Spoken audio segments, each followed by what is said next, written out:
O trágico passado de Kuma toma uma guinada sangrenta e chega em seu ponto mais doce, tornando esse gigante gentil uma vítima da sua própria inocência. E por trás dos fios invisíveis do destino, um demônio chamado Santo, J. Garcia Saturno, torna o sonho de dois amigos em um pesadelo que se manifestaria da imaginação dos sonhadores nos terrores de milhares de pessoas pelo mundo. A ironia que o pacifista Kuma vive, tendo seu próprio rosto replicado como a face do controle absoluto, da opressão, da censura e da dor. Ele se tornou um mascote do governo mundial e seu pacifismo uma piada sarcástica sobre um instrumento de guerra. A sua história passa pela história dos revolucionários e Oda, como sempre, consegue genialmente amarrar e entrelaçar diversos pontos da sua vívida e brilhante jornada. Afinal, se você pudesse passar férias em qualquer lugar, para onde você iria? Kuma nunca esteve de férias, mas pelo amor que tinha por sua filha, viajou por diversas partes do mundo, em busca de conhecimento, uma cura e ajuda. E lá ele aprendeu quem o podia ajudar e como, tantos e tantos anos no futuro. Era impossível saber, mas Kuma estaria garantindo o futuro de Nika, Deus do Sol. Sem ele, o tambor da liberdade e as risadas de Luffy nunca teriam ressoado como uma só. As ideias cruéis do santo mudaram para sempre o destino do tirano, e a ironia não para por aí. Agora, será que finalmente vamos poder confirmar o poder de Dragon? Você está sentindo os ventos da mudança soprando nas velas dos revolucionários? Bonnie curada, referência ao passado, os frutos do Dragon, construção dos Revos. Peraí, isso aqui é o pai do Fox? É o pai do Fox? Gente, tem muito easter egg, tem muita curiosidade, tem muita coisa pra falar. Capítulo muito bom. E o review completaço começa agora. Fala galera, Chapéu Espera aqui, eu sou o Derek, review do capítulo 1099 com várias paradas quentes, é fruta do Dragon, é Kuma, é passado, é referência, é time skip e muito mais. Então, se você puder, deixa o like, se inscreve, linkzinho na descrição, sem meme, sem delonga, vinheta, vinheta. Vocês vão lembrar que no capítulo 1097 a gente viu então Rei Becore tinha dividido o Sorbet em dois territórios. O norte, o lugar do Palácio Real rico e poderoso, e o sul, o lugar da igreja do Kuma, e onde a maioria dos idosos e camponeses moravam, subdesenvolvido e fraco. Mas o pior não era isso, né? Todos os cidadãos do sul eram automaticamente considerados escravos, então eles poderiam ser capturados, vendidos e tratados como bem entendessem, e os do norte iam se beneficiar de toda essa economia que ia trazer para o reino. Então, quando 1099 começa, o sul de Sorbet já está completamente tomado pelas chamas. A gente vê o rosto sádico do rei Becore reluzindo contra o fogo. O Kuma está completamente exausto de batalhar essa luta contra esse calor. O fogo não perde, o fogo simplesmente consome tudo. E o pior é que a ideia não foi nem originalmente do Rei Becore. A primeira referência que esse capítulo, que parece um looping de referências, faz, acontece agora. No capítulo 584, durante o flashback da infância de Luffy, Ace e Sabo no reino de Goa, no East Blue, a nossa querida Dandan tá lendo um jornal. E ela avisa que a chegada dos Tenryubitos que iriam visitar o reino poderia ser perigosa. E ela estava extremamente correta, porque no capítulo 586, os nobres de Goa, a própria família do Sabo, ordenam que queimem Great Terminal, o lugar onde as pessoas mais miseráveis e vulneráveis de Goa viviam, para, entre aspas, limpar a região de toda aquela pobreza e a miséria. Mas como é que você limpa? Com sangue, né? Limpando o sangue dos cidadãos que morreriam queimados e mortos nessa situação terrível. Então, quando o Becore fala que teve essa ideia de um reino no leste, ele tá falando de Goa no East Blue. E nós, logo no início, temos o primeiro momento nesse capítulo que vai referenciar um acontecimento anterior na obra de uma maneira que amarra essa construção de mundo brilhante que o Oda fez para o One Piece. Pra mim é um capítulo meio que conector, né? É um flashback que faz muitas coisas fazerem sentido, mas sem dar aquelas respostas dos grandes mistérios. É aquele passe no meio do campo que ainda vai virar assistência. E esse capítulo recompensa quem acompanha a obra com atenção há tantos e tantos anos, explicando, contextualizando e abraçando narrativamente vários conceitos históricos que parecem ser cíclicos e cruéis nesse mundo comandado pelo governo mundial e dragões celestiais. O que o Oda está mostrando é o seguinte: essa elite sempre massacrou todos os plebeus, todos os camponeses, todos os súditos, todo mundo que olhasse errado para eles. E isso não vem só de Sabaody, isso vem de décadas e décadas. E essa coisa sistemática que aconteceu no reino de Goa e depois influenciou o rei de Sorbet a fazer o mesmo, cara, isso aí é uma epidemia que toma o mundo Esse discurso do Bekori parece fazer até referência em Musamá e aos Gorosei, quando se fala na limpeza que ele busca através dessa violência absurda. Enfim, o rei continua matando indiscriminadamente, até ordenando que atirem em quem estiver suplicando por misericórdia, o que tira completamente Kuma do eixo, resultando em um golpe que oblitera o Palácio Real de uma só vez. No meio das chamas, da dor, do sofrimento, Kuma responde violência com violência, no evento que passou a ser conhecido como a Revolução de um Homem Só. Agora, a próxima página chama bastante atenção. Um homem trajado como um monarca vai informar Sanjay Garcia Saturno que Sorbet agora tem um novo rei. Mas antes de falarmos o que isso significa pro roteiro, não é curioso que o cara é igualzinho ao Fox de costas? Alan, bota aí o Fox e bota esse cara. Não parece um pouco o Fox, cabelinho preto pro alto e tal. O rei Bekori é o pai do Fox e o Fox é um Tenryubito? O que tá acontecendo? Meio meme, né? Óbvio, eu tô zoando. Não acho que seja realmente o Fox. Mas é uma semelhança curiosa, hein? Vamos ficar de olho nisso aí. E mesmo que não seja o Fox, vamos ver se o Oda não reaproveita esse design curioso. Provavelmente esse personagem deve aparecer novamente, talvez como um Tenryubito, Cavaleiros Sagrados ou algum dragão celestial relevante, vai saber. Bom, depois da Revolução de um Homem Só, o povo abraçou Kuma como seu herói e salvador, e pela própria vontade deles, o coroou o Rei de Sorbet, um rei que vivia em uma igreja humilde e antiga. O Oda novamente mostrando essa caricatura, né, entre a monarquia, que... E ao sol... Ó o Kuma! Me ilumina, Kuma! É o Nika! Vai, Nika! Só porque eu fui falar disso, né? É mais um contraste, né? O Kuma vive numa igreja, humilde, ajudando as pessoas de maneira nobre, altruísta, solidária, enquanto os nobres querem tudo, inclusive a vida dos outros pra vender como se fosse uma moeda de troca. Sim, me ilumina mais, Nika, que eu tô cuspindo fatos aqui. Mas o próprio Kuma entende que sua posição é mais representativa e quem realmente comanda o país é o rei de 2 gerações passadas, o rei Bulldog. Dá pra notar também que ele não deixa de tomar as dores dos velhinhos e passar por seu ritual de sacrifício dominical. A essa altura, o Kuma já tá mais velho, mais sábio, mas ainda desesperado pra salvar sua filha.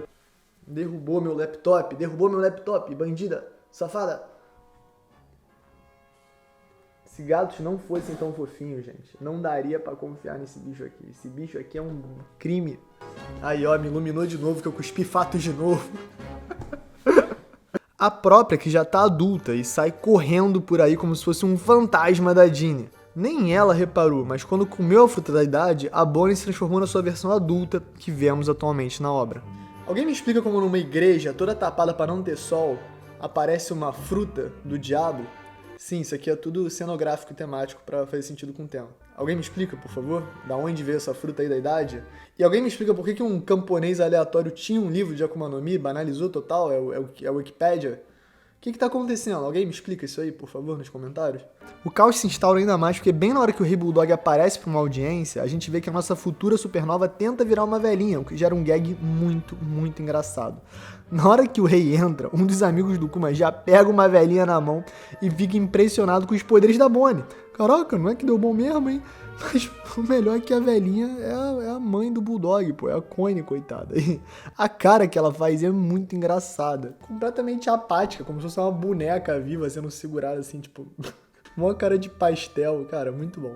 Cara, se vocês repararem nos quadros seguintes, quando o Kuma tá conversando, estão mostrando, cara, a Connie pros outros. Como se fosse a Bonnie. Tipo, aqui, ó, que maneiro, gente, ó, que maneiro. Só que, cara, não tem nada a ver. É muito bom. É muito engraçado esse gag, realmente. Isso também é mais uma referência a um capítulo passado bacana. No 908, a Bonnie se disfarça de Connie para se infiltrar no Reverie e tentar salvar o seu pai, que a esse ponto está sendo usado e abusado pelos Tenryubitos como um escravo. De volta para o passado, antes das coisas irem de mal a pior, o gag no fundo com a mãe do Bulldog sendo confundida pela Bonnie continua. Mas o importante são as palavras do monarca. Um artigo sai no jornal, provavelmente obra de Big News Morgas, e o suborno que vem do governo mundial para ele imprimir o que tiver que imprimir.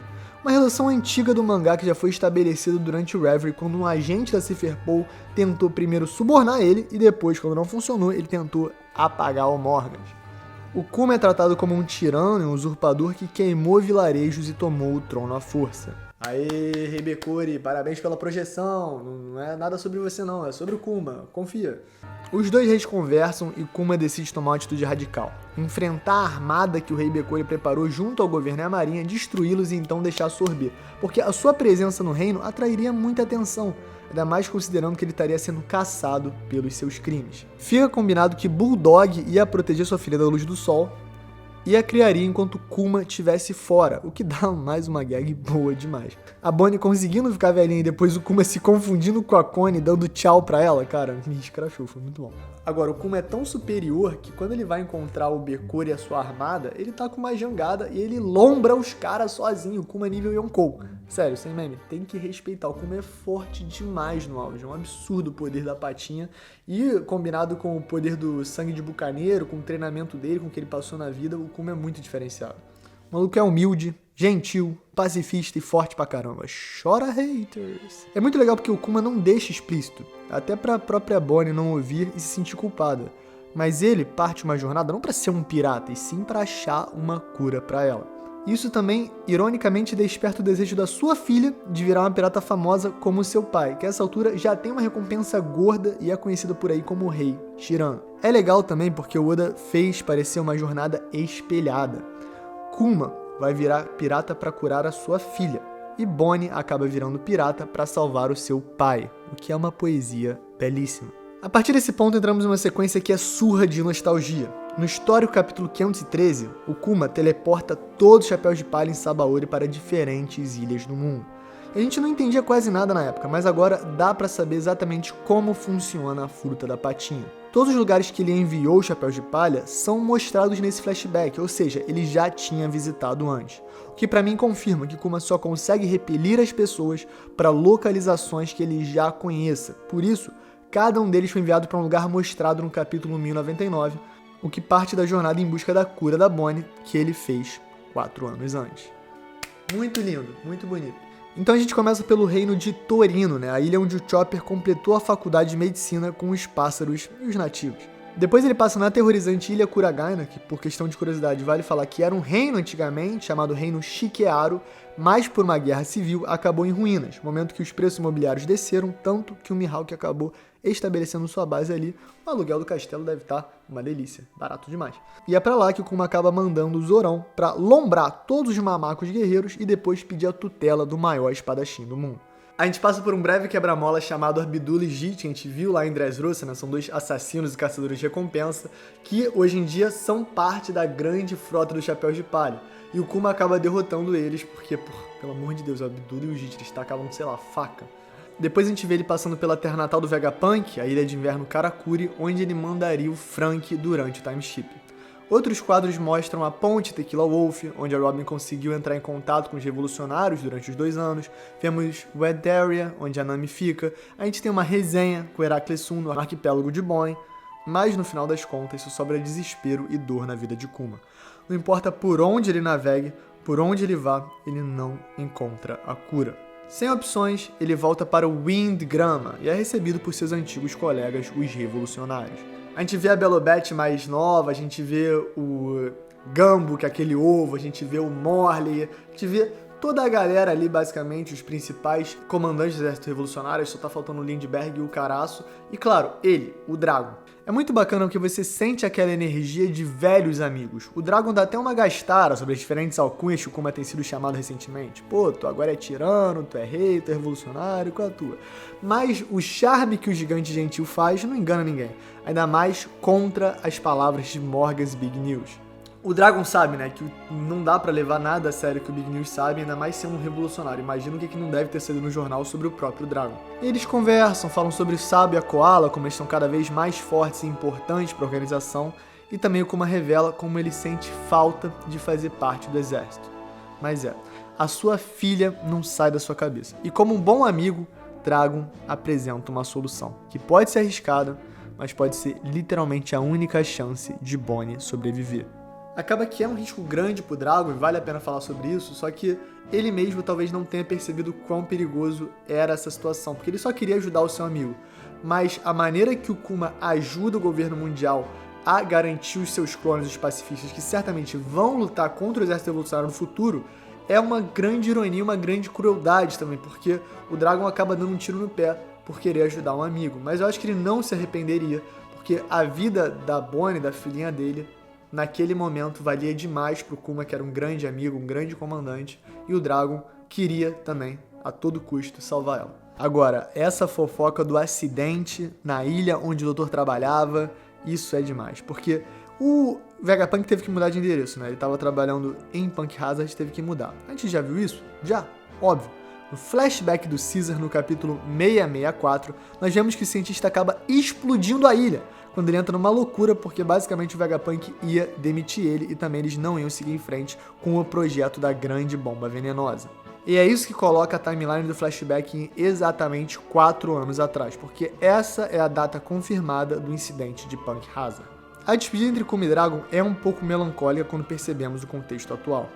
Kuma promete lutar ao lado do velho amigo novamente se conseguir curar a doença da filha, mas a gente sabe que isso não vai acontecer, ou no mínimo, não da maneira que os dois imaginavam. Agora, a gente tem que falar do que o Dragon fala. Ah, deixa a vida me levar. Não, não fala isso não. Vá onde os ventos do destino o levarem. Cara, tem várias evidências que a fruta do Dragon é a Kase no Mi, a fruta logia do vento. Seja o navio dele, que é o Wind, né, que é vento grama, seja ele aparecer sempre cheio de ventinho em volta, seja ele falar agora, deixa que os ventos do destino levem, ele tem várias referências, vários momentos que ele fala sobre isso. E pra mim, eu tô cada vez mais conhecido que é cravado sim, cara. A logia do vento é a fruta do Dragon, não tem pra onde correr, não tem como escapar, é o que é. O Kuma passa em sorvê pra buscar a Bonnie e a essa altura ela já tá descendo o cacete de marmanjo, ou seja, é a criança prodígio, né, não tem como. Amigo, em 2 anos, ela vai estar com mais de 100 milhões de barrels de recompensa. Em 4 anos, ela vai estar, essa mesma criança, tá? Ela vai estar esfaqueando o Gorosei no peito como se não fosse nada. É mais que um prodígio, cara. Ela é o Gold, ela tem o potencial de... Ela é o Baby Gold.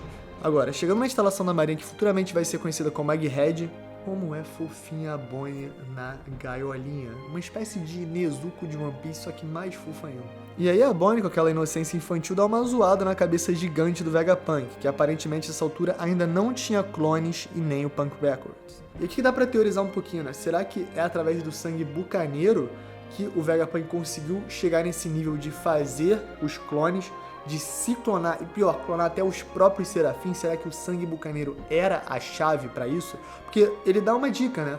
Ele fala no momento, ele não tem dados suficientes sobre o sangue bucaneiro pra explicar nada a respeito, mas certamente depois de trabalhar com Kuma, ele vai ter. E a gente sabe que depois disso tem uma aceleração no processo de militarização, poder e criatividade em Egghead absurdo, pô. Em 2 anos, talvez menos, sai Serafim, Pacifista e mais uma porrada de coisa diferente, é Punk Records, é clone, é satélite. O Vegapunk certamente deve ter feito isso tudo a partir de uma matéria-prima, que na minha opinião deve ser o sangue dos bucaneiros. E aí, mais uma teoria maluca. Será que isso tem alguma conexão com Nika diretamente? Será que o sangue do Kuma é alguma chave ou faz parte de alguma chave? Não sei, mas vale ficar com alguma coisa assim parecida na cabeça. Tem alguma coisa aí. Enquanto os adultos conversam, repara que tem um quadro muito bonitinho da Bonnie brincando com o machado do Sentomaru, o que já dá mais contexto e mais emoção para as decisões que ele tomou de ir contra o Kizaru e a Marinha naquele momento fatídico aí há 10, 12 capítulos atrás. A Bonnie diz que o Vegapunk é capaz de curar a Bonnie, mas o procedimento seria tão inovador e tão custoso que seria construir um ciborgue do zero. Como tá engraçado, hein, Oda? A gente sabe que o Kuma vai virar um robô e vai perder as emoções, então... Piada boa, cara. Piada boa, mano. Tô rindo muito, cara. Que engraçado. É curioso também como ele cita um tratamento com células-troncos, algo que existe na medicina moderna e é uma área muito quente de pesquisa e métodos revolucionários de cura para diversas condições. Vai ciência! Agora, esse final, né? Vamos falar desse final. O Vegapunk é inocente demais, gente. Tipo, parece que o maluco botou tudo em inteligência, e zero em sabedoria. Vamos fazer um exército de robôs que vai proteger todo mundo e tal, vão ser clones, eles só vão fazer o bem, o Dragon não vai ficar feliz, mas é o que é. Tipo assim, ele não entende o contexto do que ele tá falando, ele não entende que ele tá dando pro governo mundial uma arma de destruição absoluta, ele não tava lá em Ohara, ele já não sabe as coisas que aconteceram, ele não tem os textos antigos. Eu acho que isso é um erro, assim, do Oda, de certa maneira, eu acho que podia ter dado um pouco mais de nuance sim pro Vegapunk. Um cara tão inteligente, mas tão inocente, é meio esquisito, por mais que ele sempre tenha sido apresentado assim.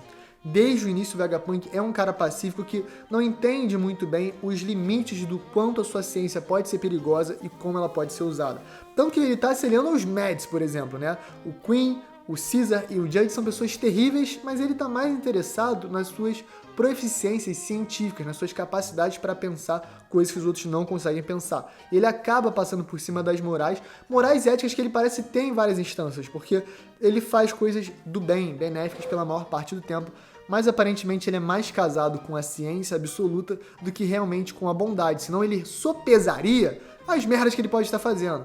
Eu não gosto pessoalmente da maneira que o Oda trata essa questão do Vegapunk, eu queria que ele fosse mais sábio, mais consciente das suas atitudes, mas ao mesmo tempo isso vilaniza ainda mais o Jay Garcia Saturno, que manipula o sonho de duas pessoas do bem para tornar um pesadelo terrível para várias pessoas, né? Os pacifistas no futuro vão ser tudo menos pacifistas, eles vão ser armas de destruição, armas de opressão, armas de guerra. Mas claro, de novo, o Vegapunk tá trabalhando pro governo mundial, ele até brinca com uma hora, tu não sabe que eu trabalho pro governo mundial? E mesmo assim, ele segue em frente com seus experimentos. Eu queria mais contexto, acho que a gente não vai ter, tá? Acho que vai ser só isso, tipo assim, o Vegapunk é um coitado, né? Ele faz o que faz, mas acaba sendo usado, manipulado e é o que é.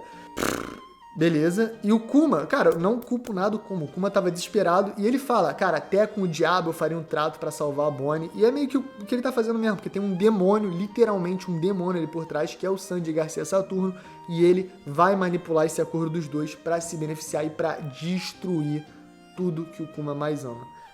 É duro, é cruel, é trágico, mas eu acho que também é a última parte do flashback, que a gente tá quase no presente, e a gente vai voltar pra Sandy Garcia Saturno agora contra Luffy, contra Nika, quem sabe contra o próprio Kuma, contra a armadura gigante, que eu tô torcendo muito para o capítulo 1100. Gente, capítulo 1100 de One Piece. Cara, que loucura, gente, que loucura. Então, é isso. Esse foi o review. Deixa o like, se inscreve, dá essa moral pra gente. Link na descrição. Muito obrigado por tudo. Tô fazendo aqui meu melhor. E é isso, galera. Valeu. Deixa eu pegar a gatinha pra dar tchau. Pode parecer secreto. Tchau, gente.